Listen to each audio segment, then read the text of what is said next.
All right, here's my my rubberized tar oven.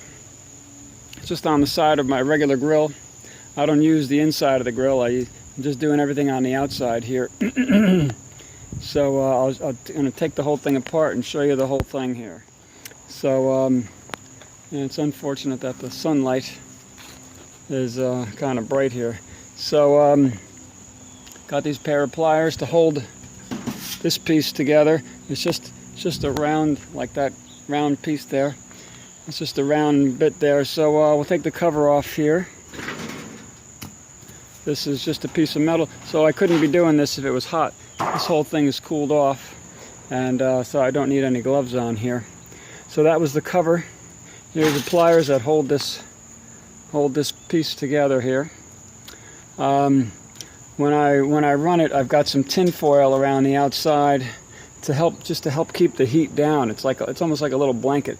So I don't use the water in there. I just do it dry. I just put the refill kit right in there dry, and it takes about a half an hour, 45 minutes to heat up. I don't heat it up too fast. I just do other things while it's heating up, and I come and check it. So to check it, I would take off that piece of tin foil.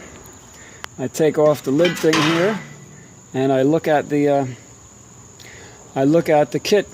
I give it a bend first before I even put it in there, so that kit would be ready to pour. The kit is empty now, just in there for demonstration. So I give it. I take the lid off here, and I give it a stir, and I can gauge the process. But I run the gas at the lowest setting here. I don't know. This is a 15,000 BTU side burner on this grill, whatever it is here, or Kenmore Sears Kenmore grill. But I just run it at the lowest setting. I don't need to run it high, because this is kind of so insulated in here that the heat really. So this thing, it's in an oven. You know, this stuff on the outside of here is keeping the heat. It's keeping the heat in. So this thing is really heating up. That refill kit's really getting heated up. So so that's what it looks like. So when I go to take it out, so I would stir it, and I can gauge how well it's getting done. To take it out, I just put a pair of vice grips on it, locking vice grips, and I don't have to lock them too tight because there's a little lip in there, so the vice grips couldn't slip off anyways. But the vice grips won't open, and that's the main thing. So I can lift it in and out with the vice grips. Just got to be careful. Don't let your arm touch that metal, because, and of course have your gloves on, because when this thing's running, it's 400 or 500 degrees. The flash point, the boiling point of this stuff, I think is 1,000 degrees or 800 degrees. So I don't think I was getting up that hot. So I wasn't worried about it starting on fire. So I would take it out and just set it down, and when I'm ready to go, I just pour it. I just give it a little tilt and pour it right along the cracks. I didn't fill all my cracks. I kind of ran out of time here. But so that's how I lift it in and out. And here, example, putting it back in. So those channel locks, I can't leave them on there. Then I take the channel locks off to put the lid back on. So and then, you know, put the piece of tin foil back down and put the lid back on the whole top here to keep it in the oven mode, to keep it getting warm. But I just want to show you the whole thing. So this piece here, this channel lock up here, holds the whole holds this surround. So this surround goes right down to the bottom. You know, it's not airtight or anything, but this piece of aluminum here, it can be any kind of metal. It really holds the heat in with the lid on here. This holds the heat in really well. So you know, we can get up to 400 or 500 degrees. Which is probably more than enough. I think it only needs, you know, 400 degrees to make that stuff just really molten liquid.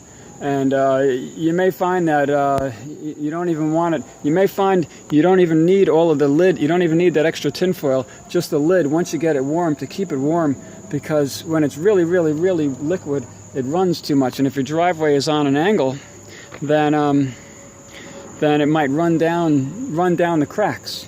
So you might want to let it cool. You might not, once you get it up to temperature, And once you stir it and find that it's all liquid inside of there, because when you stir it inside of the kit, you'll find like there's a glob. It's like a big fondue glob in the middle, and you want to stir it until that gets relatively melted. If not, let that glob of fondue, let that glob of tar in the middle, let that just stay there and pour out the stuff that's liquid. If that glob is in the middle, you're probably at 350, and that's a good temperature. So and it's a little bit thick, so it won't run as far. It run as fast. So so anyways. You know, when you stir it, when you take the lid off and stir it, that's how you can gauge that's how you can gauge how hot it is. If you got a glob in the middle, then it's a little bit thick, and it's not quite to full temperature, but it's quite usable. If it's all totally liquid, then you're way up there at 400 degrees or 450, and the whole thing is liquid. And you really want to be careful. 450 degree hot tar is dangerous. So you want to be careful. So here I'm going to take this one off. Well, maybe I'll just lift this whole thing up here. So this was just a piece of metal that fit around the the cooking surface. I actually had another piece of metal. This was off a little camp stove thing. So that was one last piece of tinfoil on the top. But this was a piece of light aluminum that that I took off a little camp stove, a hiking camp stove. So that thing really helped, helped keep the temperature, helped keep the heat coming out of the burner there, helped keep the heat right here, right under the pot. And then the pot takes the heat and it distributes the heat evenly, radiant into the refill, so that you're not getting too hot. And you don't get a hot spot. Even though the flame is right there, this whole area is getting hot. This lower shield is shielding is shielding the main heat coming out. The lower shield is reflecting the heat from the burner off of this on the pot. Of course, the bottom of the pot is getting it. This shield here is taking the heat that's coming up the side of the pot and reflecting back into the side of the pot, and even helping with the lid, that piece of tin foil over the top of the lid that reflects the heat back down on the lid. So this thing was an oven. So this pot was my oven, and of course the refill kit is on the inside of the oven. So it was distributed the heat pretty well, and I would assume it was right up to the temperature. I had it on the lowest flame setting. In the beginning, for about 10 minutes, I had it at the medium setting. I even, put it at the highest setting for like, 2 or 3 minutes. Then I put it to the medium setting for about just 5 or 10 minutes while I was doing a few things. And then I put it to the lowest setting, and I went off and did what I needed to do. And, 45 minutes, I came back to it a half an hour later, and it was looking really hot. And, another 15 minutes, it was ready to go on the lowest setting of the oven. Of this burner here.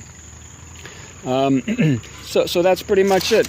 That piece of tin foil was up on the top, was above this reflector piece here, and so here's the pot with there's the pot, and that's how I would grab it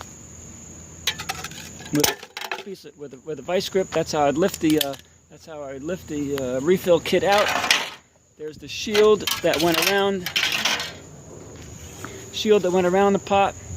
Here's a piece of tin. I could measure that, get you the measurement. Maybe I'll put it down in the description. The measurement there, how long that was. But you can just measure around with a tape measure or with a piece of string. I cut it, and then I ended up making it tight, so I had plenty extra. But you just want to use a pair of locking grips to hold that, locking pliers to hold that in place. That goes right on top of here, right around the burner, right around just the lid. I could have taken the lid off. I would have had even a better oven if I would have taken these two little screws off and taken this lid thing off of here. So, I don't know, the lid doesn't go down. Oh, I didn't even have this on all the way. I didn't even have that on properly. How do you like that? The whole time. So, today. So if we just take this off for a minute. So the first thing that I did, so this is the thing that the pot actually sits on. It's got some holes down here that it goes into, which I didn't actually have it in those holes. But So the first thing that I did was I put tin foil around the burner, and that was to prevent this. The first day I didn't, so I got a little tar on my grill, which I'm going to use just a propane blowtorch, and I'm going to heat that up and use a rag and soak it up and burn that off. So that was my only stain, was a little bit of stuff, and that wouldn't have happened if I would have had this tin foil on the first day. Today's the second day. If I would have had that tin foil on the first day, I wouldn't have messed up my grill. But I certainly didn't do that on the inside. I was doing some stuff in here. I had a pot in here and a water in here, but I didn't bother doing it that way. The water, it boils, and it does the refill thing doesn't get that hot. So I made my own oven. I could have done it in here, but I didn't want any kind of burner. I didn't want anything to mess up. Even though this grill is old, it's all I need for now. So this piece of tin foil here was just jammed down into there,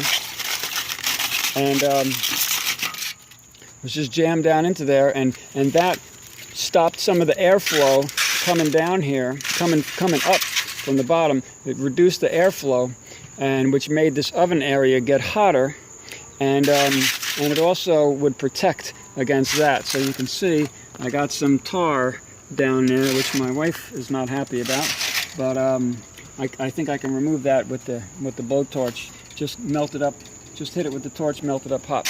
So that's it. And the other thing is, when you put the tin foil in, though, a lot of times the igniter doesn't want to work. So if you put the tin foil not around the igniter, then you don't have to use a match. I just used a match. I lit it, and then I put the cover on, and so I just made sure it didn't go out.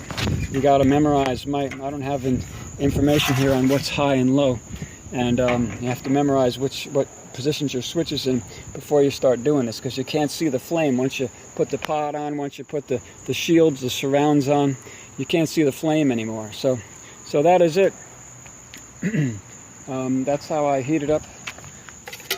That's how I heated up my my refill kits. And yeah, I mean, I had this stuff. It was way hot. I mean, it was probably 500 degrees. It was pouring out like almost like water, and I'm sure that was probably a little dangerous, but I was very careful. You got to be careful. It's not for the faint of heart, this project. Good luck and be careful. Yeah, as a matter of fact, I read somewhere that you can put this out with chemical torch. They did say about like a mist, a spray mist. So I have my hose on standby here, just in case. I didn't have to use it, but I had my hose on standby mist. So just in case the thing started burning, I was going to hit it with that. I don't know. That could have been a disaster, but I did read somewhere that they say about a misting to put out the fire if that thing had started smoking. Because I'm sure it wouldn't have been pretty. It would have been heavy black smoke, and with no way. They say to smother it. Have a piece of metal. So I had my lid. I could smother it. I could have pulled off my oven surround, pulled off my my tin foil and stuff. And then I could have just put that piece of tin foil right on top of the kit, maybe to try and smother it. But if that didn't work, then I would have hit it with a mist, and the mist would maybe take away the oxygen from the air and help put out the fire. But I don't know. Water on tar could be a problem too. So, but luckily I didn't have to deal with that. So it didn't get too hot. So the main moral of the story is take the lid off when you're heating it up. Take the lid off after 15 minutes. Take the lid off. As a matter of fact, I used a little bar. I used a skewer, about a 2-foot long skewer. Take your lid off, and I would just stir inside of there, and stir around the edge first, they say. And I used a metal skewer, a thin metal skewer. Not somebody says use a paint stirrer and stuff like that. I just use a metal skewer because once it gets hot enough, it's all liquid. Except in the middle, I had a ball in the middle sometimes, and that meant that I was at a medium temperature when that ball was in there. And I used it like that on my downhill areas that flowed down. But I did have it in there for maybe an hour. It might have even been over an hour. I mean, I was sealing another part of the driveway, and it was just total hot liquid, and there was no clumps. There was nothing about it. It was really hot. Whatever the melting point of this stuff was. I was above the melting point. So I mean, this thing easily does it at the lowest setting. I'm on the lowest setting of that side burner, making it my makeshift oven. Good luck, guys, and be careful.